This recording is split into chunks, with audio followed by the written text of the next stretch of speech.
vida, para que este pudesse habitar no jardim do Éden, o qual Deus deu autoridade ao homem para que administrasse tudo que há no jardim. O homem em si é criado de uma matéria, de barro. O homem em si tem um organismo dentro dele que é tão tremendo que a própria ciência se admira da forma como o corpo humano auto se separa a alimentação, o qual eu e você adquire e alimentamos. É algo muito lindo e especial. Mas o corpo humano também, ele não é nada sem a estrutura ossal. Se não tiver estrutura ossal, é apenas um pedaço de carne caída ao chão. Mas o homem em si também não é nada se ele não tiver o espírito de vida que Deus dá ao homem.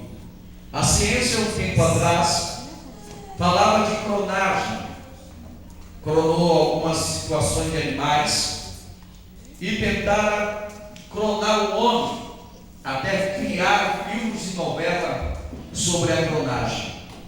Até aí, a ciência avançou de uma forma tão tremenda, através da sua medula óssea, tirar uma célula, fazer outra pessoa igual a você. Isso é incrível para a ciência. E a Bíblia diz que a ciência se multiplicaria. A pergunta minha e de todos, e de um cientista muito sábio, disse: clonar o homem, a partir de hoje, não é mais difícil, nem sequer o animal. O difícil é aonde acharemos o espírito de vida para colocar dentro do homem. Só Deus dará ao homem o espírito de vida e o fôlego de vida. A ovelha que clonara não demorou sequer 30 dias, morreu, e nasceu, cresceu, envelheceu e morreu em questão de pouco tempo. Só Deus dá o espírito de vida. Só Deus pode dar excelência. E só Deus pode mudar o ser humano. Dentro do ser humano, dentro de nós, há uma essência poderosa. Observe que quando um casal se une, um homem e uma mulher, entre as suas relações, Deus permite que um feto, no caso, desenvolva dentro de uma mulher. E a pergunta é: como diferenciar e quem diferencia uma fisionomia da outra? Pode até haver o óvulo se dividir em 2, ou em 3, ou em 4, até em 10, para ser gêmeo, trigêmeo, quadrigêmeo, quintrigêmeo, sextogêmeos, mas os temperamentos serão diferentes. Olha, dá uma olhadinha para o seu irmão, diga para ele: eu não sei se você é bonito ou se é feio, mas eu sou diferente de você. Porque foi Deus que moldou o vaso, foi Deus que moldou o barro para fazer um homem diferente. E o apóstolo Paulo, ele vem falando dentro do texto em Coríntios, capítulo 4, a partir dos versículos 7 em diante, dos sentimentos do homem, do poder que Deus deu, o homem tem sobre o homem. E ele vem falando da excelência do poder, sobre a questão, sobre tesouros, sobre a questão de vasos e também de poder. Mas o apóstolo Paulo, ele disse uma coisa também no versículo número 8: em tudo somos atribulados, porém não angustiados, perplexos, porém não desanimados, perseguidos, porém não desamparados, abatidos, porém não destruídos. O homem em si que Deus criou, ele se tornou um homem pecador, com sentimentos dentro de si. Um homem que Deus criou, sentimentos que algumas vezes nos aflige, que nos incomoda e que nos abate. E quando o apóstolo Paulo dirige essas palavras, ele está falando do ser humano que mais tarde ou no futuro ou agora, dependendo de quem ele é ou quem ele seja ou o que ele quer, o qual Deus usará com poder e autoridade O apóstolo Paulo ele é bem claro em dizer que atribulado significa aflito ou magoado. A palavra angustiado significa aflição demasiada do corpo, da mente ou espírito. Perplexo significa insoluto ou indeciso. Desanimado significa perder o ânimo. Perseguido significa atormentar, fazer ou violência. Desamparado significa abandonado ou abandono. Abatido significa prostrado. Enfraquecido significa deprimido. Todas estas coisas levam o ser humano a ter momentos, algumas vezes, que acha que está tudo acabado em sua vida. E algumas vezes, com tudo isto que a igreja ela enfrenta ou passa ou acontece, mediante a esses sentimentos que está dentro de nós, você como igreja, o inimigo faz de tudo para tentar contra nós, mas ele está dizendo: com tudo isto, a igreja jamais poderá ser destruída.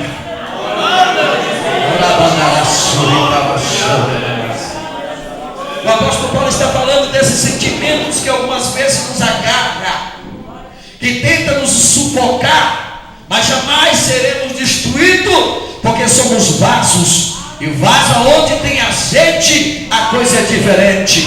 Ele pode passar por tudo isto, mas nunca será destruído, porque Deus está presente.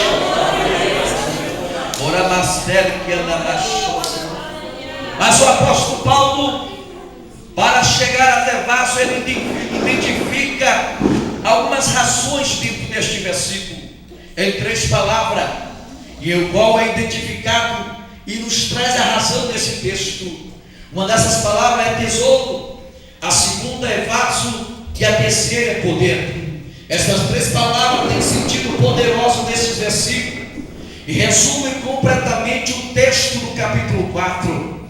É algo tão profundo, que é algo tão glorioso, que eu terei que resumir a mensagem, porque eu sei que a meia-noite é perto demais. Mas algo que me chama a atenção quando fala ser tesouro. Tesouro significa grande porção de dinheiro ou objeto preciosos, algo guardado, fortuna. Nos tempos antigos, nos tempos bíblicos, as pessoas não tinham cofre como temos hoje, não tinha banco como temos hoje para guardar os nossos bens, seja ele moeda corrente para você depositar, ou empenhorar os seus bens e guardar em um cofre no banco com uma senha, a qual você pode ir lá com o seu nome, seu CPF, dar uma entrada e até uma sala especial e estudar o que estava dentro.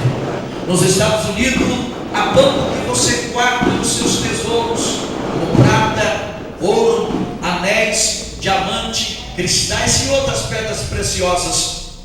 Pega uma caixinha, você faz um cadastro, abre e o banco te leva a uma sala onde tem várias caixas embutidas.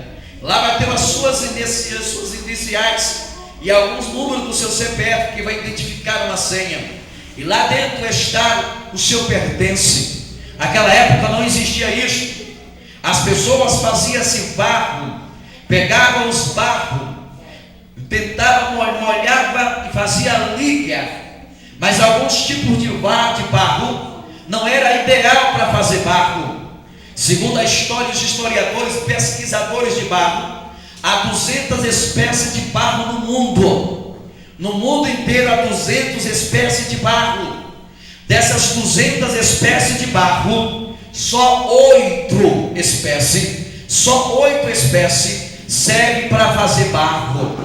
As outras, provavelmente 192, não servem para fazer barro, não servem para fazer vaso.